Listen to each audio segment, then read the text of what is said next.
ఇవాళ మనం మాట్లాడుతున్నది ఒక రాజకీయ నాయకుడి గురించో ఒక పార్టీ సిద్ధాంతాల గురించో కాదు. ఇది ఈ నేల మీద పుట్టిన ఒక 17 ఏళ్ల ఆడబిడ్డ ఆత్మ గౌరవం గురించి, అక్షరాల ఒక అబల ఆక్రందన గురించి. అది మీరు షేమ్ గా ఫీల్ అవ్వాలి. ఒక వారం రోజుల ఫోక్సో కేసు నమోదైనటువంటి పోలీస్ స్టేషన్ లో ఇప్పటి వరకు అరెస్ట్ చేస్తారు. ఎవరు షేమ్ గా ఫీల్ కావాలి సార్?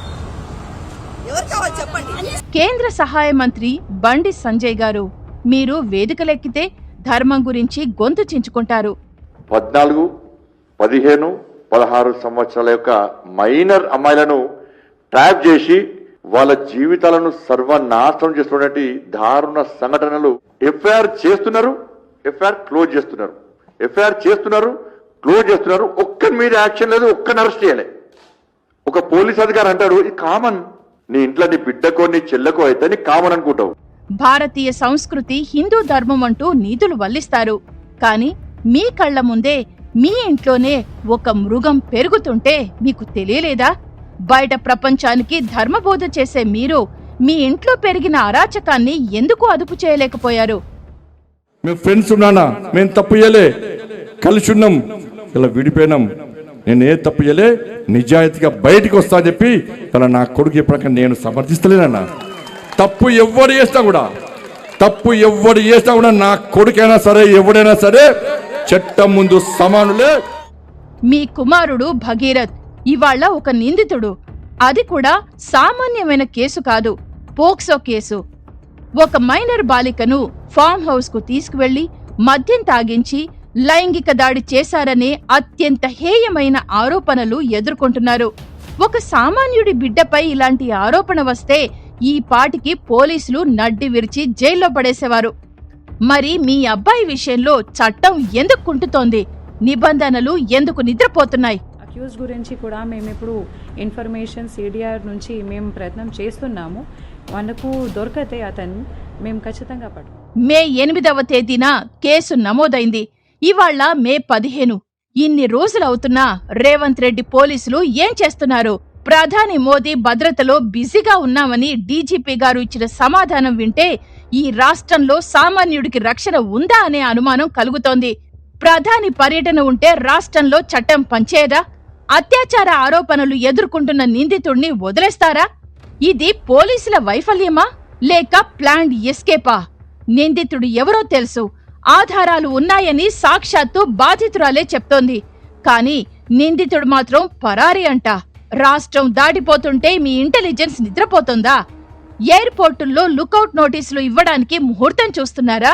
లేక బండి సంజయ్తో ఉన్న వ్యక్తిగత సాన్నిహిత్యం మీ చేతులకు బేడీలు వేసిందా? నిందితుడు ఫోన్ స్విచ్ ఆఫ్ అయితే టెక్నాలజీ టీం ఏం చేస్తోంది? అతడు సేఫ్ గా దాక్కోవడానికి పోలీసులే రూట్ మ్యాప్ ఇచ్చారా అన్నది ఇప్పుడు తెలంగాణ సమాజం అడుగుతున్న ప్రశ్న. ఈ వ్యవహారం కేవలం గల్లీకే పరిమితం కాలేదు, ఢిల్లీకి చేరింది. ప్రధాని మోదీ బేటీ బచావో బేటీ పడావో అని నినదిస్తుంటే అదే పార్టీకి చెందిన ఒక కేంద్ర మంత్రి కుమారుడు ఇలాంటి అరాచకానికి పాల్పడటం ఆ నినాదానికే మాయని మచ్చ.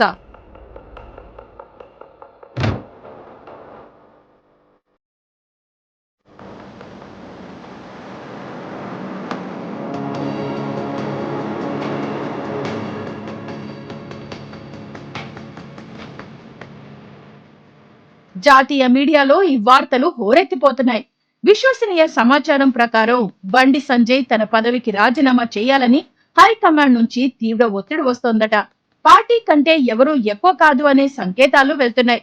బండి పదవి ఊడటం ఖాయంగా కనిపిస్తోంది. కానీ పదవి పోతే పోవచ్చు, ఆ పోయిన బిడ్డ ఆత్మగౌరవం తిరిగి వస్తుందా?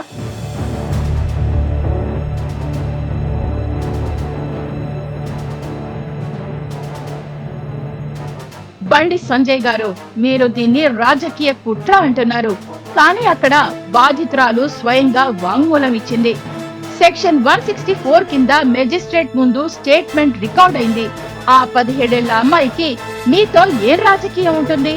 ఒక ఆడబిడ్డ కన్నీరు పెడుతుంటే దాన్ని కూడా రాజకీయ కోణంలో చూడటం మీ సంస్కృత? మీ అబ్బాయి నిజంగానే కడిగిన ముత్యం అయితే పోలీసుల ముందుకు ఎందుకు రావడం లేదు? చట్టానికి సహకరించకుండా దాక్కుంటే అది నేరాన్ని ఒప్పుకున్నట్లే కదా. రేవంత్ సర్కార్ కూడా ఎందుకు డిఫెన్సివ్ గా వెళ్తోంది? బీజేపీని విమర్శించే అవకాశం వచ్చినా కాంగ్రెస్ ఎందుకు మౌనంగా ఉంది? తెర వెనుక లోపాయికారి ఒప్పందాలు జరుగుతున్నాయా? ఇక్కడ నేను ఇంకో విషయం అడగాలనుకుంటున్నాను. మహిళా కమిషన్ ఏమైంది? బాలల హక్కుల సంఘాలు ఎక్కడున్నాయి? ఈ కేసులో సెటిల్మెంట్లు జరుగుతున్నాయా అనే అనుమానం ప్రజల్లో బలపడుతోంది.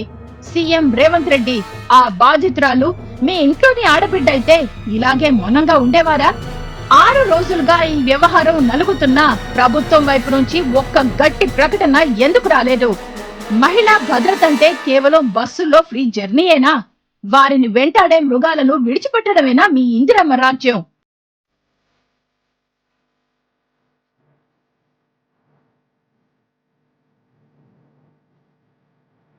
నిజానికి భగీరథ్ ఇలాంటి అరాచకాలకు పాల్పడటం ఇదే మొదటిసారి కాదు. గతంలో యూనివర్సిటీలో ఒక విద్యార్థిని చావబాదిన వీడియోలు రాష్ట్రమంతా చూసింది. అప్పుడే ప్రభుత్వం కఠినంగా వ్యవహరించుంటే ఇవాళ ఒక బాలిక జీవితం బుక్కిపాలయ్యేది కాదు. మంత్రి కొడుకు అనే అహంకారం, తండ్రి అండ ఉందనే ధీమా భగీరథ్ ను ఒక నేరస్తుడిగా మార్చాయి. బాధితురాలి తల్లి వాపోతోంది. తన బిడ్డను బెదిరించారని, డబ్బుతో నోరు నొక్కే ప్రయత్నం చేశారని. ఈ పోరాటం రాజకీయ పార్టీల మధ్య కాదు. ఇది ఒక బాధితురాలికి, అహంకార పూరిత అధికార బలానికి మధ్య జరుగుతున్న యుద్ధం. నిందితుడి వైపు నుంచి హనీ ట్రాప్ అనే కొత్త కథను తెరపైకి తెచ్చారు.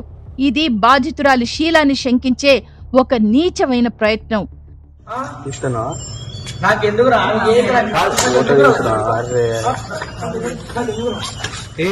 ఒక మైనర్ బాలిక ఫామ్ హౌస్ కు ఎందుకు వెళ్ళింది అని ప్రశ్నించేవారు ఆమెను బలవంతంగా తీసుకెళ్లిన మృగం గురించి ఎందుకు మాట్లాడరు?